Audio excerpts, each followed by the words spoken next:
D'aquí 2 minuts seran les 6 de la tarda. És hora de fer un salt cap a Castellserà, perquè hi hem estat tota la setmana, però encara ens queda la cirereta del pastís. Saber què no ens podem perdre quan visitem aquesta població. Espartac.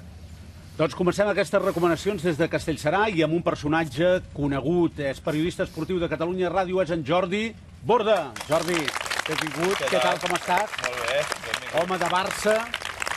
Molt de Castellserà, però? Sí, home, i tant. Sí, sí. I ben sovint? I vinc menys del que voldria. I he crescut. Jo crec que m'ha fet home, Castellserà. Si és que això... T'ha fet home? Sí, sí. Aquí és et marca important, molt. això. Això és que aquí les coses són molt importants, molt gruixudes. És veritat. Però sí, sí, me l'estimo. Si em dius què és casa meva és Castellserà. I has triat unes bones recomanacions, uns bons espais per visitar pels espectadors de TV3? Home, i tant. Sí? Sí, home, sí. De seguida el repassarem, però també veuen els espectadors que vens acompanyat. Són en Jaume i en Xavier i ens parlaran de la serra de Bellmunt i el Manara. Una serra que no sé si estareu d'acord o no, però jo crec que és poc coneguda a nivell de país. Hi estaríeu d'acord? I tant, i tant. A nivell de país i també potser a nivell local. Pel tipus de paisatge... Què dius? Aquí tampoc es coneix gaire? És coneguda, però el patrimoni naturalístic o el patrimoni històric-social d'alguna manera sí que és poc conegut. I la seva importància en la transformació que juga com a zona de transició entre la plana i el Prepirineu és força important i pot ser poc coneguda. Entenc amb les teves paraules que és poc coneguda també o poc explotada turísticament? Ens falta molt encara. Falta molt. A nivell turístic no s'entén aquí el territori, el que és la terra s'entén sempre potser des d'un punt de vista més aviat productiu, no tant com a element de creixement a nivell turístic. I en aquest aspecte potser sí que tenim molta feina a fer encara. Perfecte, doncs en parlarem. Joia absoluta, eh? La serra de Bellmunt i el Manara en parlarem després, abans les recomanacions. Un moment també de prendre nota. Jordi, jo sempre dic que no ens hem mogut d'aquesta plaça. Toca moure'ns pel casc antic. On comencem? Comencem aquí. Aquesta és la plaça del Sitjar. És com el centre neuràlgic del poble i aquí s'ha fet absolutament de tot. Què vol dir de tot? De tot. Aquí s'ha fet des de festes majors a trobades locals. Aquí no el veus així tan tranquil. Sí? Aquí, en el seu moment, es va fer una cosa que es feia en aquest poble, que es deia la cursa de llits, i aquí...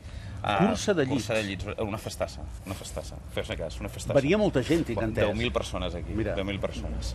I mira, ara ens movem han vist la Creu del Terme, que aquí la coneixem com la Creueta, i passegem per el que és el casc antic. Tot això és molt petit. Era un llogarret que va créixer en aquesta elevació. Ara veiem la Panera. Aquí, això es va moure en aquest nucli antic i després va créixer quan es van obrir les muralles. I el poble el que té bàsicament és qualitat de vida sobretot per nens. O sigui, créixer en un lloc com aquest, poder voltar per aquí, estar a la sala de la Panera, que és un lloc fantàstic per fer exposicions.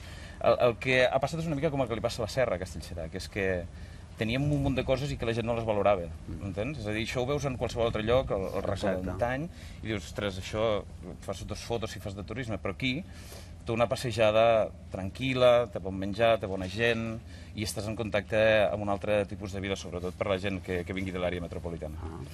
I aquí, on som ara? Això és el racó d'antany, aquí hi ha una sitja, ho acaben de reconstruir, són llocs que fa 10 anys estaven absolutament degradats. Això és la Garuta.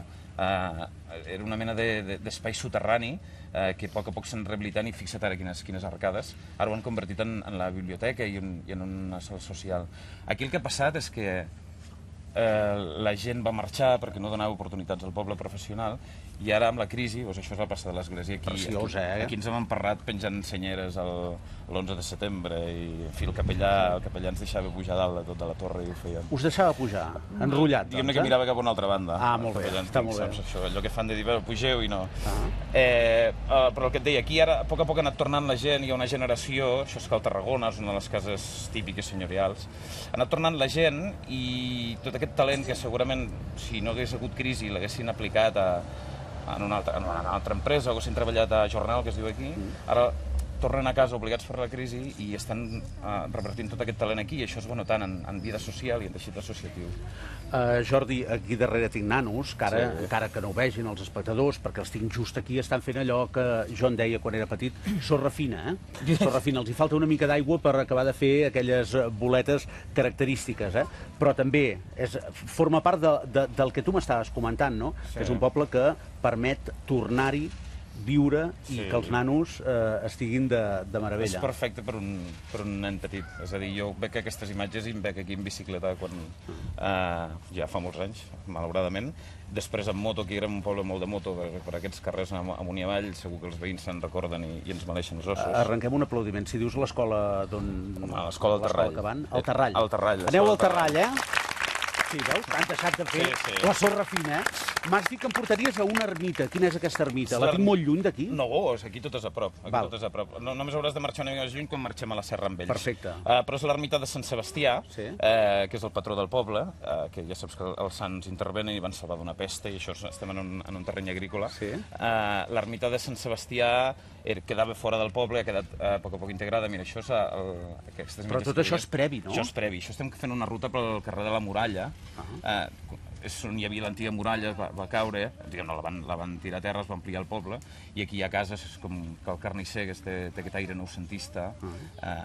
És a dir, m'estàs fent el recorregut per acostar-me a poc cap a l'ermita. Exacte, a la plaça de la Sardana veus aquest rellotge de sol. A poc anem passant per les cases senyorials del poble, en direcció cap a la serra, i arribarem, passant per casa del Ferrer, arribarem cap a l'ermita de Sant Sebastià, que és el lloc on, abans fent les peregrinacions, i ara et queda a 2 minuts de tot arreu, perquè això, insisteixo, que és molt petit. Allà és on la gent abans es casava, tots aquests llocs emblemàtics, i ara només s'obre per el 20 de gener, crec que és el dia de Sant Sebastià, es fa la peregrinació i allà es fa la festa grossa del poble. Aquí tenim 2 festes majors, la festa de Sant Sebastià al gener, la d'hivern i la d'estiu, no? I la d'estiu, ja per Santa Magdalena al mes de juliol. Perfecte, hem arribat. Aquesta és l'ermita de Sant Sebastià, del costat de la carretera. Ara potser queda una mica deslluïda perquè està en construccions a la vora. Aquesta verge de Fàtima la van anar a buscar a Fàtima i la van portar aquí. Queda alçada i veurem vistes? Aquí no, aquí queda peu pla. Està molt al costat del que en diem la zona universitària, de la colla que s'unia el col·legi del Terrall i les escoles. No, queda molt a peu pla, és molt accessible. Perfecte. Aquestes són les escoles i la plaça del voltant. Aquí s'hi viu molt bé, la veritat. Per tenir un nen és fantàstic. L'última recomanació teva m'encanta perquè s'hauria de fer tota una reverència que és el canal, no? Home, Canal Urgell. El canal defineix aquest poble. Va ser un dels primers pobles regats pel canal d'Urgell al segle XIX i defineix el caràcter d'aquest poble. Jo crec que fins i tot, posant-nos així una mica... Posa-t'hi. Ens agafa, et recorda el que era abans del canal i el que és, perquè tu passes pel canal i veus una part del terme que és encara en secà i la part de sota, l'aigua pot baixar, és de regadiu i cultivada. Fixa't aquí, això són la imatge dels salts, aquí anàvem de petits, aquí...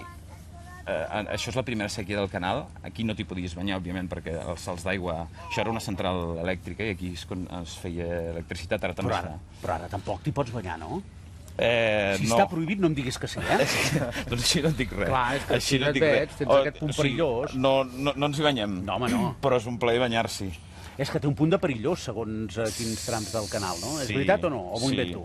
Però el que a Barcelona és perillós, aquí no és tant. Clar, ja ho entenc. Saps què et vull dir? Però traiem-nos. Aquí no, direm que tothom s'hi ha banyat alguna vegada, però que recomanem que no ho faci. Fer un recorregut a peu és fantàstic. Això de debò, perquè veus la natura en si mateixa, veus aquest canvi entre secà i regadiu, vas caminant per la banqueta del canal, aquí veiem la sèquia principal, i la veritat és que és natura en estat pur, i a més, dius, no pots veure res en concret, res que sigui fantàstic, res que sigui imprescindible, però la passejada t'enriqueix.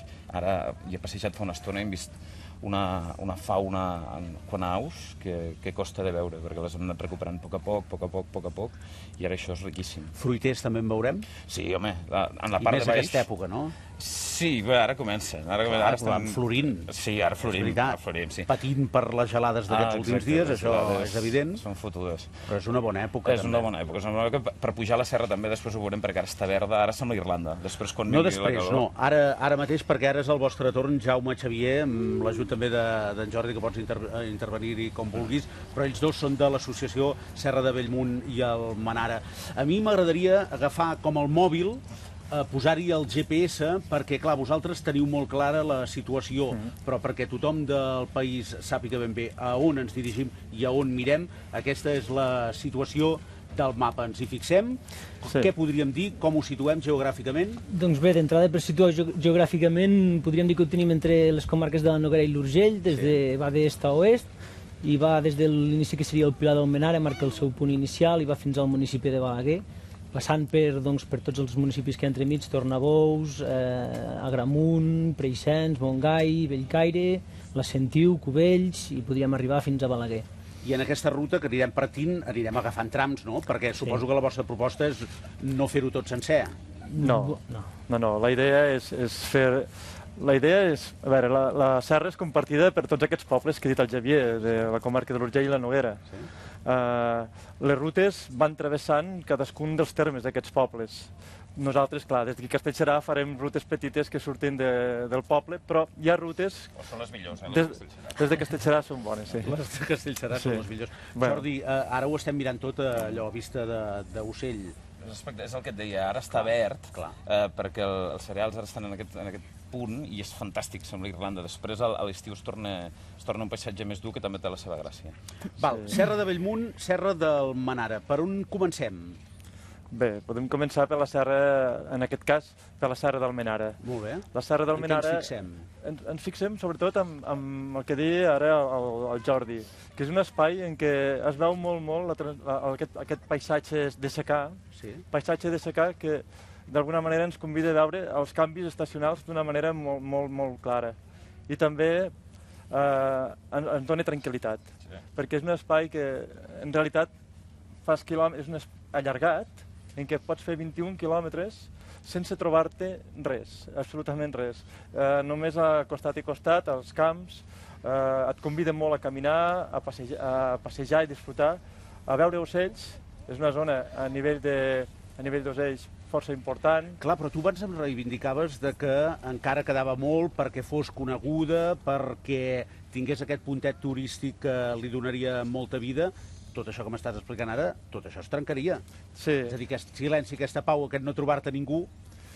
Bé, però com a tipus de paisatge que és, haurien de ser... No crec que hi hagués un turisme massiu aquí. Seria un turisme més aviat especialitzat en ornitologia, per exemple. Aquest és el que busquem, eh? Exacte, seria més aviat un tipus de turisme d'aquest tipus. És perfecte per fer una passejada en bicicleta.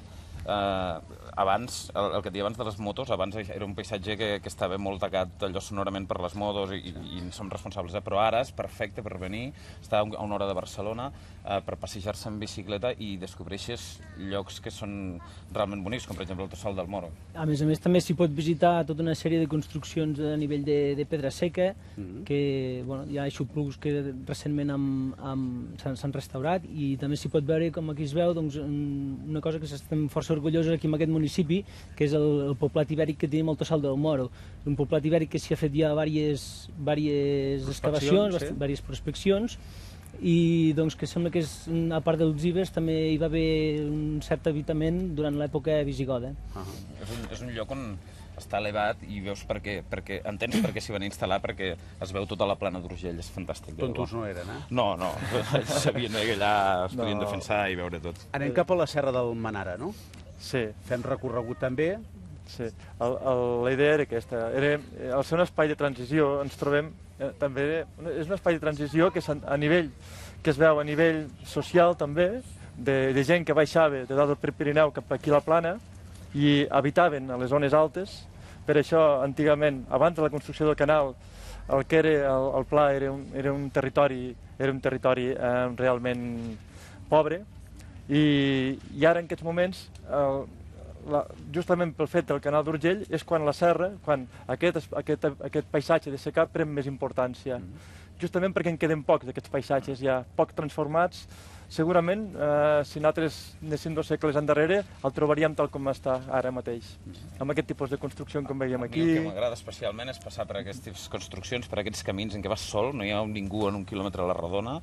A l'estiu fa aquella olor a timó, hi ha farigola, hi ha pedra trencada, i a l'hivern, ja sé que no us agrada, però la boira li dona un punt màgic. Perquè per norma general a la gent no li agrada la boira, als d'aquí a mi sí m'agrada. Estic pensant ara sobretot en aquelles fotografies que et permet fer la boira i que surten als espais del temps de TV3, no? Aquella imatge, aquell ambient fantasmagòric, però agraït també. Que va venir exacte, d'Ibars, eh? Sí, en vi unes quantes. Doncs a mi m'agraden els dos extrems. Quan a l'estiu fa aquella calor i fa aquella olor de timó, és fantàstic poder-hi passejar o fins i tot anar-hi en bici, i a l'hivern, amb aquella sensació de solitud, té un punt màgic.